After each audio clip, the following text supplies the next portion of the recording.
I will say, he's an... Where's his district so people will know who we're talking about? He probably knows a little bit better than me. He's in District 40. Yeah, he's in 40, but I don't know. Fairfax and Prince William. Yeah, but Fairfax and Prince William. I only know the numbers. I'm sad to say, since I'm not from up here. But yeah, so where he's in trouble is that the Democrats underinvested in that race the first time around. He has a better opponent this time with more money.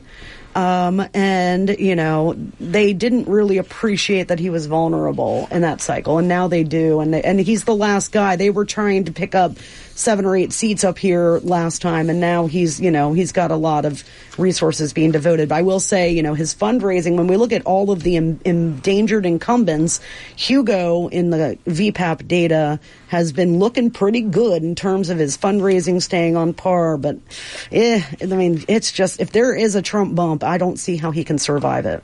You're also looking at Danica Roem's incumbency in District 13 that might be threatened?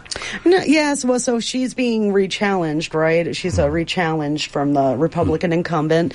Those 3 districts have very tight PVIs, and I know that Danica Roem is convinced that transportation focus on Route 28, is it, right? Yes, more so than the fact that transgender Yeah, person. More so than the enthusiasm was a critical component, but as an election expert, I'm here to say it was, enthusiasm was really important. And yes, she did well among independents. I expect she will do well again. I think Democrats in general are doing well right now with pure independents because of the Republican brand issues. But she needs to turn out her base voters if she wants to hold that seat. Bottom line, there are 2 seats difference in the House and the Senate, so turn out this huge results. Whoever keeps or gets control of the legislature. In the minute or so we have left, House Speaker Kirk Cox. Yeah, and to sum it up, Kirk Cox went from an R plus 12 district to a R plus 1.6 district.